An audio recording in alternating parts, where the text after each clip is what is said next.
چند ایام کے بعد ہمارے اوپر اللہ کی رحمتوں کا، اللہ کی برکتوں کا سایہ رمضان کی شکل میں ہونے والا ہے۔ تو گویا آنے والا مقدس مبارک عظمتوں اور برکتوں رفعتوں والا مہینہ رمضان کا مہینہ ہمارے اوپر سایہ فگن ہونے والا ہے۔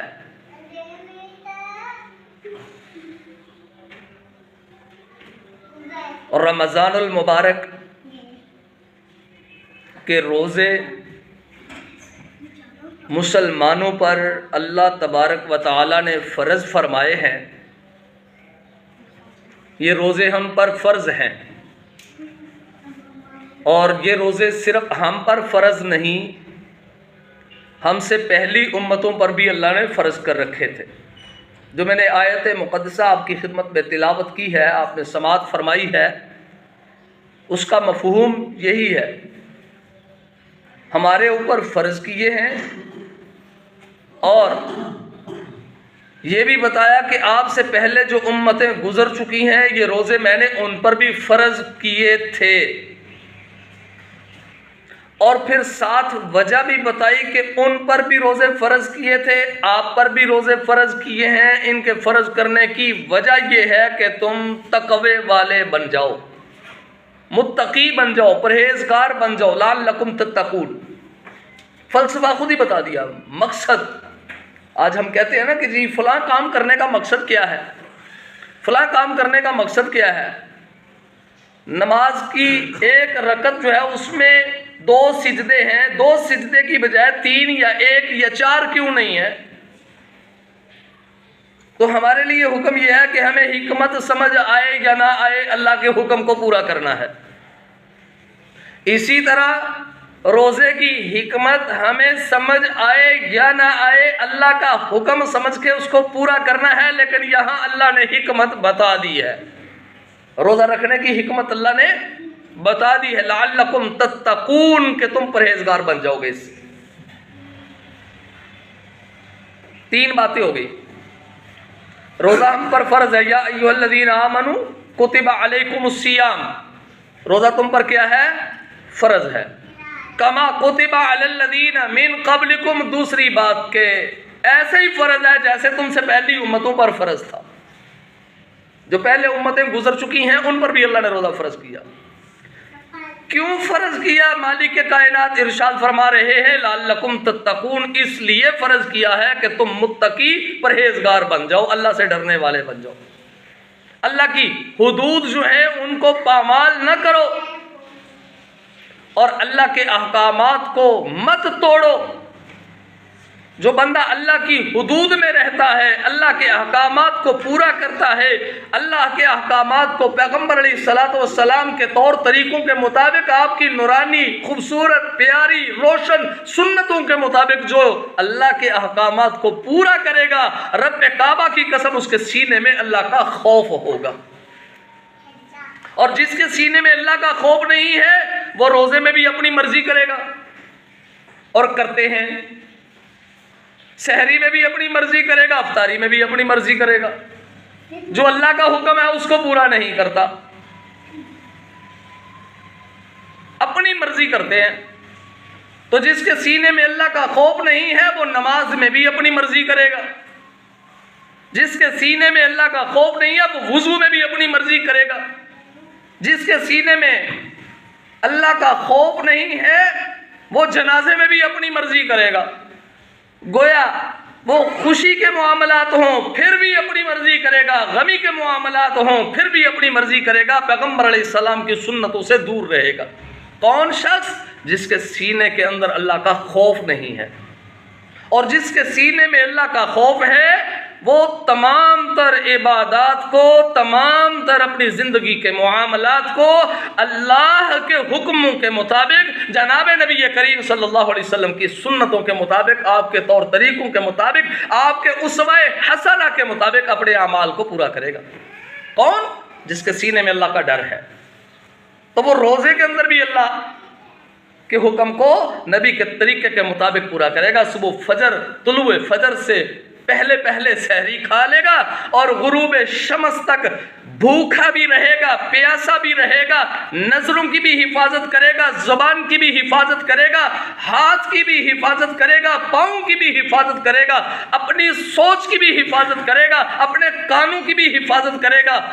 کیوں؟ اس لیے کہ اس کو پتہ ہے کہ میں نے اللہ کے حکم کو پورا کر کے روزہ رکھا ہوا ہے اور میرے نبی کا طریقہ ہے کانوں کی بھی حفاظت کرنی ہے, زبان کی بھی حفاظت کرنی ہے, آنکھ کی بھی حفاظت کرنی ہے, کانوں کو بھی صحیح استعمال کرنا ہے, گانا نہیں سننا, اور زبان کی حفاظت کرنی ہے, چغلی نہیں کرنی, لڑائی نہیں کرنی, گالی گلوچ نہیں کرنا, آنکھوں کی حفاظت کرے گا. اس لیے کہ میں نے روزہ رکھا ہوا ہے. بد نظری نہیں کرنی, جس چیز سے اللہ اس کے رسول نے منع کر دیا میں وہ چیز نہیں دیکھوں گا, اس لیے کہ میں روزے سے ہوں. یہ تقوی والا بندہ ہوگا, یہ ہے پرہیزگاری والا روزہ, یہ ہے تقوی اور خوف خدا للہیت والا روزہ. اور اللہ کو بھی اسی روزے کی ضرورت ہے, اللہ کو ضرورت نہیں ہے. اصل اللہ نے ڈیمانڈ یہ کی ہے کہ ایسا روزہ ہو.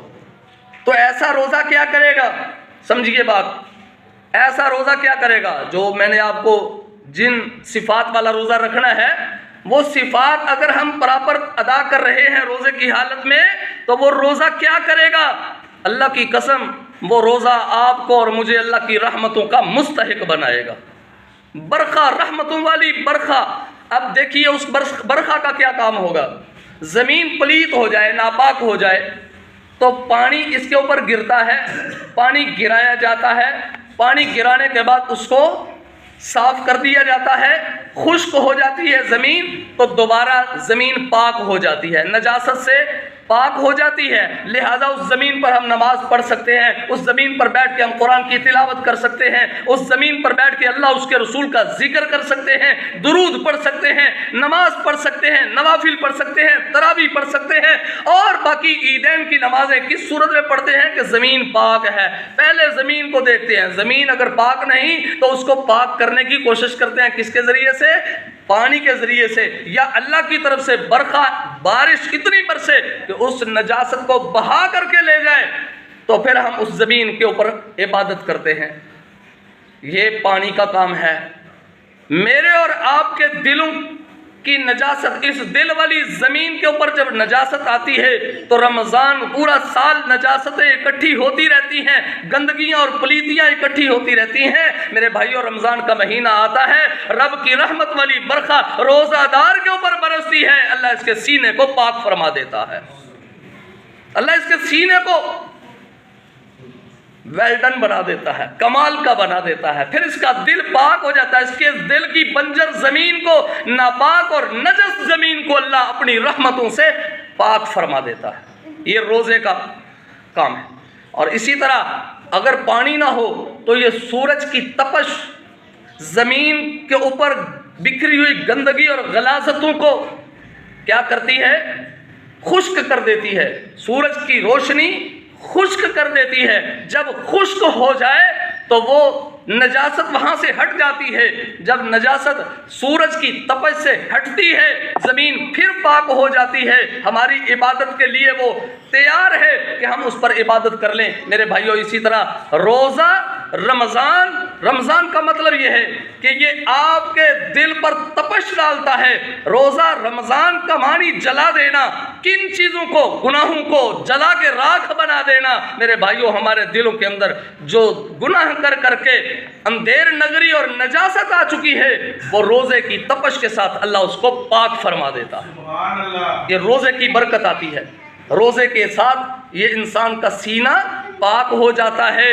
اسی لیے رحمت دو عالم صلی اللہ علیہ وسلم نے ایک مقام پر یہ بات ارشاد فرمائی, یقول اللہ تعالی الصوم لی وانا اجزی بہ.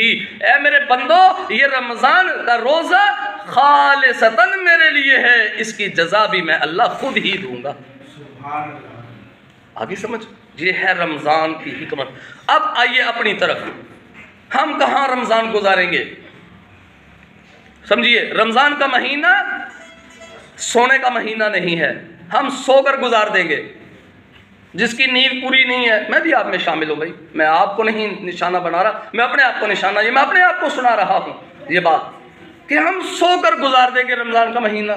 بھائی سونے کا مہینہ نہیں ہے، بیدار رہنے کا مہینہ ہے، رات کو جاگنا، جہاں تک ہو سکے آپ کی ہمت اور طاقت جتنی آپ میں ہے اتنا ضرور جاگیں، ضرور نماز تراویح میں شرکت کریں، ضرور قرآن کی تلاوت سنیں۔ اس لیے بھائی رمضان کا مہینہ سونے کا مہینہ نہیں ہے۔ اور ایک مسلمانوں کے اندر اور اب بیماری چل پڑی، رمضان ٹرانسمیشن کے نام سے مختلف چینلز جو ہیں، ٹی وی چینلز، وہ پروگرام کرتے ہیں۔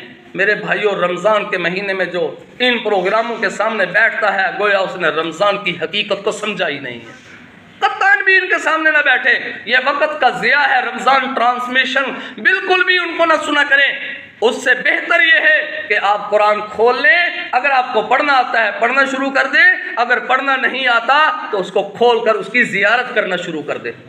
زیارت کرنے سے ٹرانسمیشن، رمضان ٹرانسمیشن جس مرضی چینل پر چل رہی ہیں، کبھی بھی نہ سنیے گا، وقت کا ضیاع ہے، کچھ بھی حاصل نہیں ہوتا ماں سوائے اس کے کہ جناب دیکھیں غیر محرم عورتیں ہیں، آپ رمضان میں روزے کے ساتھ ہو اور ادھر آپ غیر محرم عورتوں کو دیکھ رہے ہو، تو کہاں گیا روزہ؟ آنکھ کا روزہ کہاں گیا؟ تو اس لیے قطعاً بھی یہ کام نہیں کرنا۔ ٹرانسمیشن میں وقت ضائع کرنے کا یہ مہینہ نہیں ہے۔ اسی طرح نئی نئی ریسپی ہماری خواتین کو ہم مجبور کر دیتے ہیں، وہ بیچاریاں ریسپیاں ڈھونڈ ڈھونڈ کر ہمارے لیے، ہمارے زبان کے ذائقے کے لیے اپنا وقت برباد کر دیتی ہیں۔ میرے بھائیوں، مختصر کھانے کا اہتمام گھروں میں رکھیں اور زیادہ سے زیادہ وقت عورتوں کو بھی دیں کہ وہ اپنے گھر میں قرآن کی تلاوت کریں، روزہ رکھیں، قرآن کی تلاوت کریں، اور اسی طرح عبادات کریں، ذکر و اذکار کریں۔ اسی طرح افطار پارٹیاں انجوائے کرتے ہیں، افطار پارٹیوں میں جاتے ہیں، انجوائے کرتے ہیں، وہاں جناب تصویریں بناتے ہیں، پھر ان کو سٹیٹس پر لگاتے ہیں اور لوگوں کو دکھاتے ہیں کہ ہم یہ کھا پی رہے ہیں۔ تو جو غریب بیچارہ اگر کسی کی نظر پڑ گئی تو بتائیں وہ کون ذمہ دار ہوگا؟ یا تو غریبوں کے گھر میں بھی پہنچائیں نا اسی طرح، پھر سٹیٹس پر لگائیں۔ ہمارے لیے اسلام نے تو ہمیں یہاں تک حکم دیا ہے کہ آپ نے گوشت کھایا ہے، اچھا سالن کھایا ہے، تو کیا کرنا ہے؟ یہ نہیں کہ ہڈیاں پکڑ کر باہر ہمسایوں کے دروازے کے سامنے رکھ دیں تاکہ ان کو پتہ چلے کہ ہم نے گوشت کھایا ہے۔ اور میرے بھائی، ہمارے لیے حکم یہ ہے کہ اگر سالن اس طرح کا کوئی اچھا پکا ہے تو ہمسائے کو ڈھونڈ کر اس کے گھر میں بھی پہنچائیں، شوربہ لمبا کر لیں، اس کے گھر میں بھی پہنچائیں۔ تو اس لیے میرے بھائیوں، افطار پارٹیوں کا سٹیٹس نہ لگائیں اور نہ ہی اپنے افطاری کے وقت جو آپ کھانا تیار کیا ہوا ہے اس کی تصویریں بنا کر سٹیٹس لگانا شروع کر دیں۔ اس طرح کے کام نہیں کرنے۔ اور اسی طرح عید کے لیے شاپنگ میں ہمارا سارا مہینہ گزر جاتا ہے، بچوں کی شاپنگ ہو رہی ہے۔ وہ بھائی ٹھیک ہے، جن بیچاروں کے پاس دولت اتنی ہے، جہاں سے ادھر سے تھوڑا بہت آیا وہ کوئی چیز لے لی، وہ تو چلیں جائیں بازار، لیکن جن کو اللہ نے دے رکھا ہے ان کو چاہیے کہ وہ رمضان سے پہلے اپنی شاپنگ کر لیں، پراپر شاپنگ کریں۔ رمضان میں اپنا ٹائم بازار میں مت ضائع کریں۔ اور اسی طرح میرے بھائیوں، رمضان تو سال بھر کے گناہوں کو معاف کروانے کا مہینہ ہے، اور ہم نے ان کاموں میں لگا دیا، ہم سارا مہینہ ان کاموں پہ لگا دیتے ہیں۔ رمضان گناہوں کو معاف کروانے کا مہینہ ہے، رمضان اپنی بخشش کروانے کا مہینہ ہے، رب کے قریب ہونے کا مہینہ ہے، محمد الرسول اللہ کی شفاعت کو حاصل کرنے کا مہینہ ہے۔